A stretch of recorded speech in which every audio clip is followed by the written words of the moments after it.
Hey, Team Forge. Happy Tuesday, May 30th. This is our monthly team call. Last month was crazy with Raphael being in the hospital, so I'm really glad to be back at it, especially after a holiday weekend. So we're going to go ahead and dive right in. I got the kids with me, so obviously, this call could go any way you want.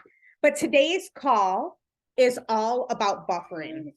And why is it so hard to do the things that we know we need to do and to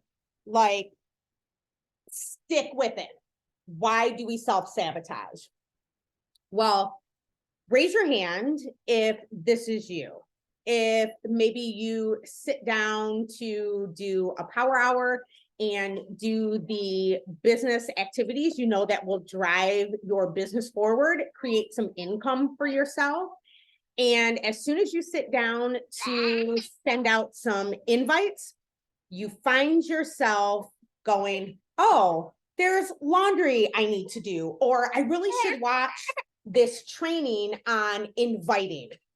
And instead of actually sitting down and sending out invites, which drive your business, you find yourself doing anything else, watching a training, cleaning your house. Or maybe there is a conversation, a really difficult conversation that you need to have with someone in your life. And instead of having that conversation, you find yourself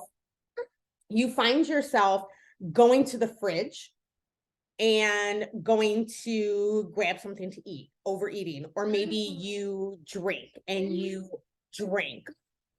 all kinds of different things. That right there is called buffering, right? That is something that I am not immune to. And if you are watching this and you're like, yes, I have done that, then you understand that those are things that actually happen. So what exactly makes us buffer? And really, first we got to define what buffering is, right? And buffering is trying to avoid your feelings by doing things like overeating, overdrinking, overconsuming. And when I say overconsuming, that could be over-consuming anything, over-consuming social media, over-consuming trainings. It's really overdoing anything in order to get out of doing the thing that is uncomfortable. And really, we do this because our brain is really, really good at finding ways to keep us safe. So when we have something that is a perceived threat in some way, even if it's just sending an invite or there's a potential to cause negative feelings, our brains are like, hold up, wait a minute. How can I feel good or feel different instead of feeling this negative feeling? Think of it this way. This was a really good analogy that I heard. If you have a dirty house, right? Your house is filthy. There's trash everywhere, dishes piled up in the sink. Your garbage cans are overflowing. The kids' playroom is a mess. Your bathroom's a mess. And you are like, okay, I know I should clean the house. But instead of cleaning, you just turn off the light and you walk away. That would be buffering. And then when you turn it on again, the mess is still there because you didn't clean it, right? That's basically what we do with buffering. We have a dirty house, and instead of cleaning it, we just turn off the light and walk away and pretend that nothing happens. The thing to note when we're talking about negative feelings is really understanding, first of all, that life is never going to be like 90% good and 10% bad. Life is always 50-50. There's 50% good things and moments that happen, and there's 50% of maybe not so good or bad things that happen. but it's our perception, right? Like the 50% of what I would view bad is going to be completely different from the 50% that you would perceive as bad. So there's always going to be this 50% good, 50% bad. The bad things in life are how we view them. And if we hide or run away from the 50%, then we're not doing anything but using toxic positivity, when those bad things are really lessons in disguise and can help take us to the next level. So what happens is that we end up taking this 50% that's bad, and like that could be a negative feeling, that could be, like having a negative mindset, that could be limiting beliefs, self-doubt, anything, right? We take that 50% that's bad and we brush it under the rug, and then it compounds. It compounds with interest, right? So it just continues to compound over and over and over again. And then we notice this vicious cycle that comes up. And let me know if this sounds familiar to you. The first thing we do is we beat ourselves over the fact that we buffered, right? Say you sat down to do your business activities, right? You were like, I really need to send some invites. I have a financial goal I want to hit. I want to make $350 this month. I need to send out invites to my next challenge group, and I need to invite people to join me. We don't do it because we're afraid of the negative feeling that's going to come up, right? If you do it, a lot of times it's the feeling of rejection, right? So we're afraid of the feeling that's going to come up. So we don't do it. And then first thing we do is we beat ourselves up over it. So we're like, oh, I should have sat down. I should have done my invites. I'm a crappy coach. I'm a crappy partner. Nobody's ever going to want to work with me. All that, right? So now we beat ourselves up over it. Then we have to realize that buffering doesn't actually solve the problem. It just makes it worse. Now that problem is even harder to come across. With the example of inviting, if you were like, I want to make $350 this month and you haven't invited anyone, then the end of the month comes and you're like, it's even harder to invite. And then the next month it's harder to invite, because you continue to buffer and put off those activities. Now, once you've buffered once, it becomes easier and easier to buffer more, right? Now that I've put off inviting for this long, I might as well not invite again. And what happens is it turns into this vicious cycle that we can't get out of, which just reinforces the negative story that it goes on in our head that tells us that we're crappy coaches, we're crappy partners. This business is easier for other people and it's harder for me. And really, it's not that it's easier for everybody else and harder for you. It's the fact that you keep putting off the things that you know you need to do. You keep putting off the things that you know you need to do because you don't want to have the feeling that's going to come up. The problem is that we are constantly bombarded in our everyday lives with ways to feel different. So we have this external stimuli that comes up in our faces every single day. We have commercials on TV for ads for restaurants, different foods, different programs, trips, vacations. We have social media ads that target us and tell us how we should live, what we should buy, how we can eliminate pain right now. So it hits that trigger point for us so that we're like, oh yes, I need to eat. I need to eat so that I avoid the pain of feeling rejected. I need to do another training so that I can eliminate the pain of feeling like I'm not good enough, or to eliminate the pain of having to face the possibility of someone saying no to me if I invite, right? So we have to realize that there are consequences to buffering. And when we do recognize and realize those consequences, then we're able to take that control back. And then buffering no longer controls us anymore. A couple things that I want to make sure that I note here. Buffering is totally a personal thing. It is really all about you when you're buffer. When you buffer, you are unable to give because it's all about you. It's literally all about you. You're thinking about yourself. You're thinking about the feeling that you want to avoid. You're thinking about me, me, me. And what happens is when we are buffering, we are totally in our head voice. Remember, our head voice is the fear, the lack, the doubt. Thank you. Bye, baby. The fear, the doubt, the lack, the past, the failures. Those are all the things that our head voice keeps us stuck at. And it's impossible to be in your heart voice, right? That voice of faith, potential, hope, possibility, and abundance when you're buffering. So when you're buffering, you are literally telling yourself an old story. And remember, we talked about the head versus heart. That is something that Josh Coates talks about a lot in his book, The Best Version of You. That is one thing that he has taught us as push coaches to really dig and dive into.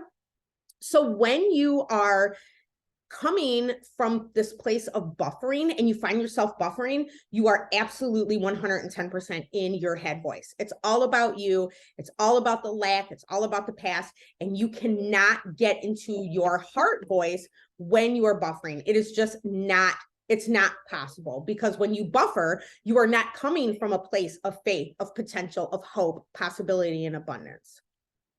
But you can use buffering to your advantage when you start to become aware of when you have the urge to buffer.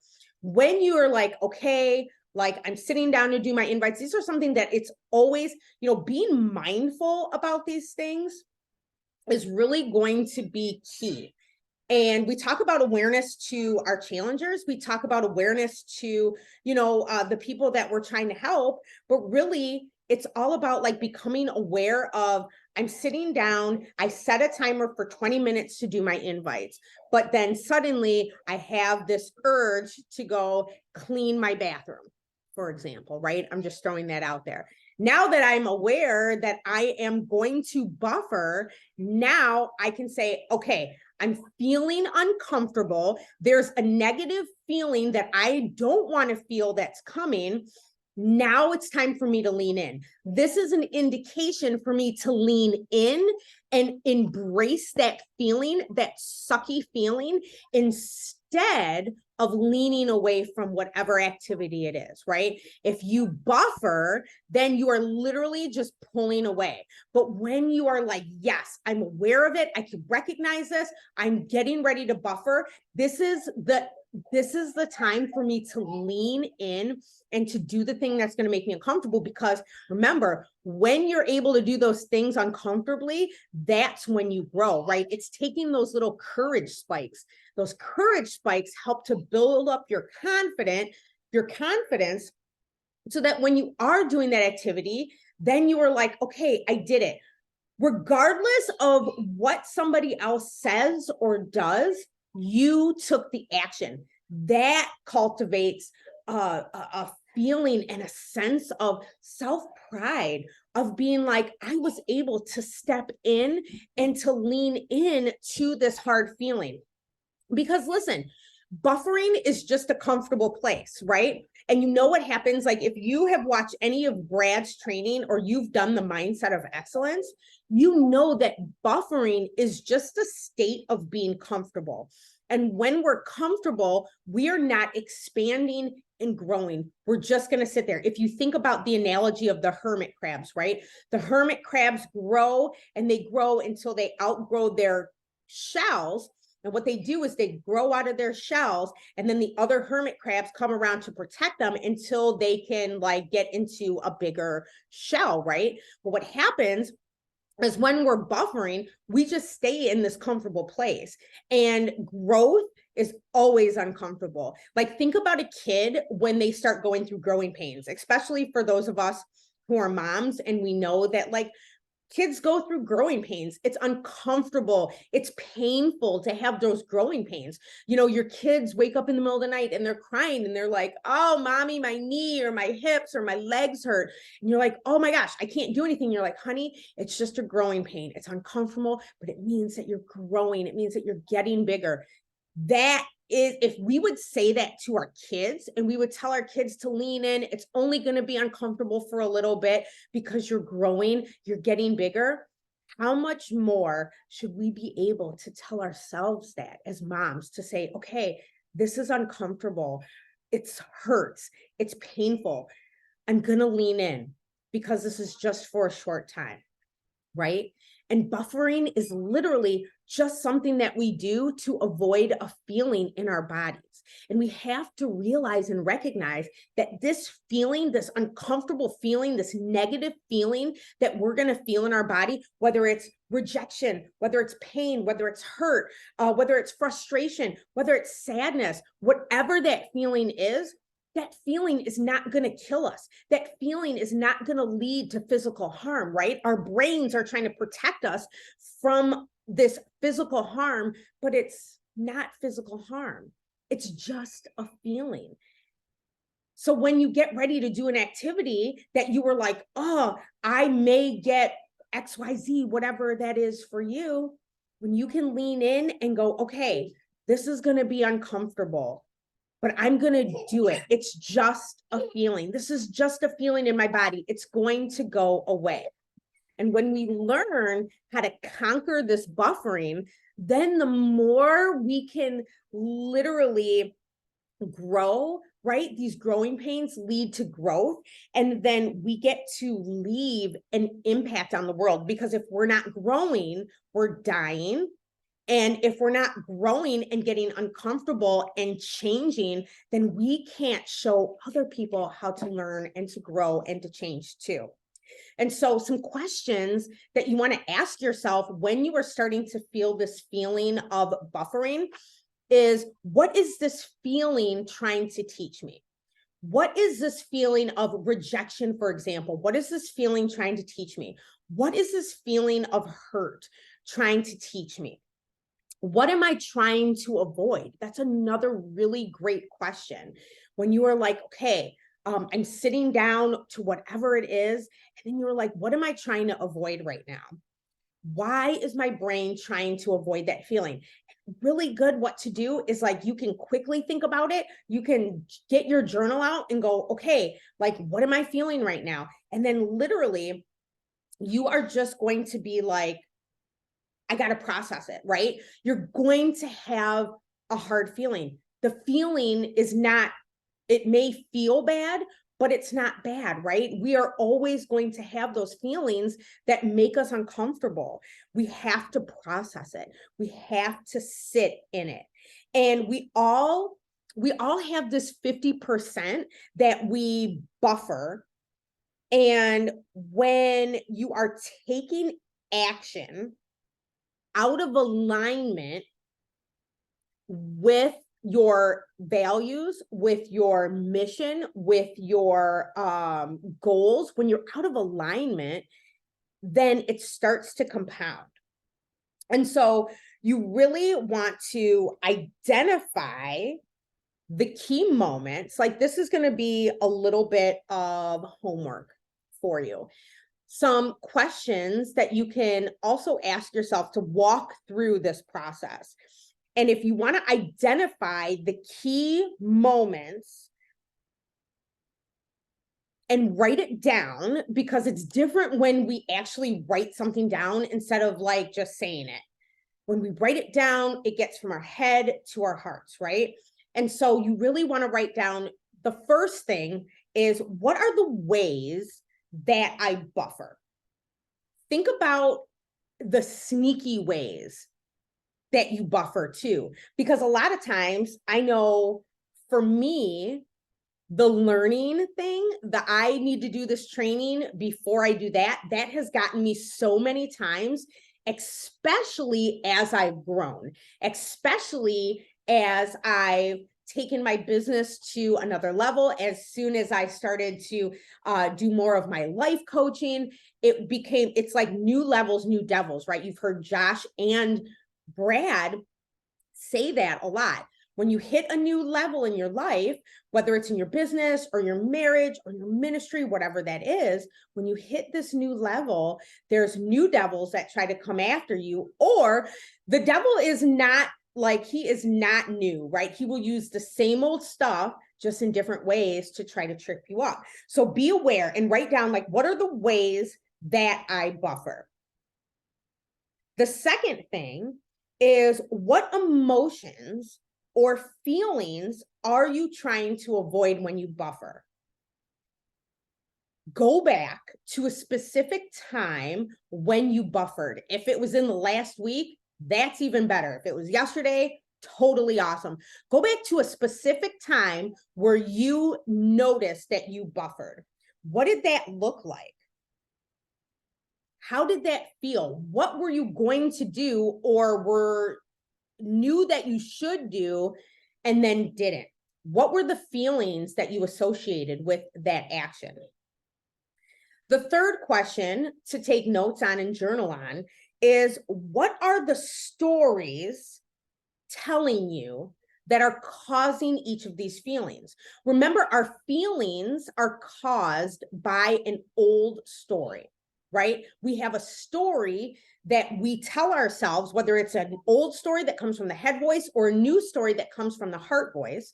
Remember, if we're buffering, these are old stories. These are stories from the past, rooted in lack, rooted in scarcity, that are based in failure, in shame, in doubt, regret. What is the story that you are telling yourself in order to have these feelings come up in your body? What were you thinking that was causing you to feel uncomfortable? And then ask yourself, what's the problem with that? A lot of times we tell ourselves, just as like a little side note, a lot of times we tell ourselves, and I know I've noticed myself onto this, we tell ourselves, like, I deserve a break. Like, I will do certain things and I'm like, you know what? I worked really hard. I deserve a break. Now, there's nothing wrong with taking a break, right? There's absolutely nothing wrong with taking a break, but scheduling your break times, right? If you were like, I know that I have this hour for my business activities, and you like set a timer and you're like, I have 20 minutes for invites, 20 minutes for connects, whatever that looks like for you. And then you get to one part and you're like, okay, I deserve a break after this. And you didn't even get to the invites or the follow-ups, those things that are going to make you money. Anytime you say something like, I deserve a break, that is total buffering. Anything that you do after that is going to be buffering. So if you find yourself going, excuse me, ma'am, if you find yourself saying things like, I deserve a break, whatever you do after that, that is absolute buffering. Now, to stop buffering, you're going to have to give in to that uncomfortable feeling. You're going to have to give up the false pleasure of buffering, right, in order to face that uncomfortable thing that you know you have to face. And so you have to ask yourself, are you willing to give up that false pleasure that comes along with buffering? And, you know, being truthful with yourself. If you were like, yes, then it's time to change. But if you were like, no, you know what, I am not willing to give up this false pleasure, then that's okay too. But you have to be willing to accept the consequences of that buffering. So if, for example, you know, I keep saying the business thing a lot with the invites, because I think that happens so much when I'm talking to coaches. They're like, well, I'm not growing in my business. And when we walk through everything, they're like, I'm just not inviting. And that's the fact. The fact is that they're not inviting, but they're trying to avoid a feeling of rejection. They're trying to avoid the feeling of pain or judgment.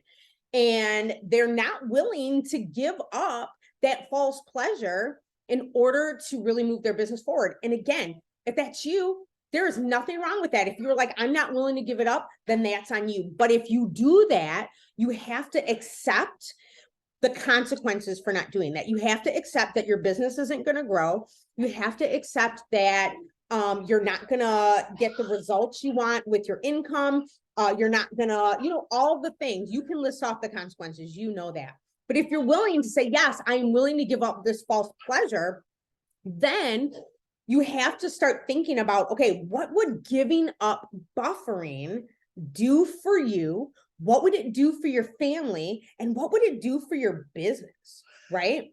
What is it going to do for you? What are going to be the benefits of you giving up buffering? And again, these are all these questions are extremely personal. So that's why I encourage you, rewatch this video, take notes, and then jot down, get a journal, jot down and go, hey, I'm noticing when I'm doing this. Self-awareness is key. When we can become aware of these things, then these are things that we can go, oh my gosh, I can totally change this. And the last part that I want you to answer in your journal is, how are you going to manage your urges to give into this buffering, right? And so for me, there's so many things that you can do. If you were like, okay, I'm going to manage this urge by setting a timer. That's one thing I do. I'm going to set a timer and I'm just going to sit down and do it, right? I'm going to turn off my phone. I'm going to turn off all my notifications because sometimes I'll get like notifications and I'll be like, oh, somebody text me. I gotta, so I put my phone on do not disturb. I put my phone somewhere else. I put my computer somewhere else, right? You have to be able to take that, right? And there's so many ways that you can do this. There were a lot of amazing, great examples that we talked about on our call with Mark when we were talking about this. And somebody had shared that like unsubscribing from like certain podcasts or certain emails or from certain people on IG, just because they're like, it's easy to get lost in like listening to their podcast. And not like there's anything bad with it, but like, if you schedule time and say like, this is podcast hour, I'm going to listen to podcasts, or I'm going to consume and scroll on social media, then set like a block time for that. I'm going to take 20 minutes. But instead of, if you were like, I need to sit and focus and do what I need to do, then find ways to do that. And so it's going to look so different for you. But one tool that is really good that I want to start implementing over here, and that Mark implements at his house, was this urge jar. And this is literally a jar, especially if you have older kids. It would be harder for me with younger kids because they just wouldn't understand it. But I could do it and John could do it. I would probably do it mostly for myself. And so it's really just getting a jar, and it has a jar of beads, right? You want a big glass jar, and you want a jar of like those little glass beads.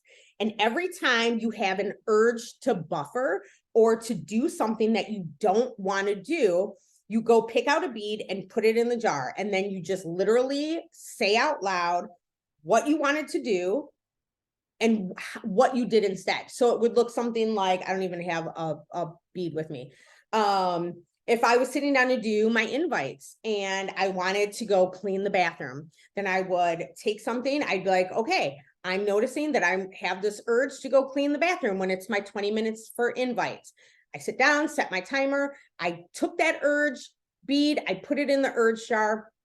And then I was like, I had the urge to go clean the bathroom instead of setting my invites, but I sat down and set a timer for 20 minutes and did my invites. Bam, right in the jar. And then you could reward yourself, like set little like notches on the urge jar to literally just like reward yourself. So if it's like halfway filled, you're like, what's something that I really like to do? I'd be like, I get a glass of wine, I'm treating myself to a glass of wine after this. Or if the jar is totally full, and I'm like, I'm going to treat myself to a new pair of shoes, whatever that looks like, right? It's you. This is your journey. This is your urge jar. You can do with it whatever you want, right? But you can just reward yourself along the way, because again, our brains are so smart. If we reward ourselves for doing the right things instead of rewarding ourselves for the things that are not, right? We may give ourselves that false sense of pleasure by not doing the thing that we want to avoid because of that feeling. But when you lean in, you get that personal sense of pride. And then that urge jar is really cool, because then you get to like see like literally all the times that you said yes to whatever you needed to do, and that you conquered that fear, right? You conquered that feeling and that urge to buffer, which will eventually help grow that muscle. And you know, those confidence spikes, you're never completely going to be fearless, right? Fear is, in many times, most instances, fear is a good thing. There's a healthy dose of fear. But if we're just putting things off to avoid a feeling, then we're not really getting to where we really want. So I hope this helped you. The one thing that I do want to mention before we hop off is that, you know, a lot of people get confused on what buffering really is. And it's not the activity in itself that is bad. It's the intention, right? The intention behind it. I think I had mentioned this before when I was like, you want to scroll reels, right? You were like, for me, I'm like, I want to play my game with John. There's nothing wrong with that activity. But if I'm not sending invites and I'm playing that game, then there's the problem, right? So it's not the activity that's a problem. It's just intentionally scheduling time to do that activity, right? Not doing it when I'm trying to avoid a feeling.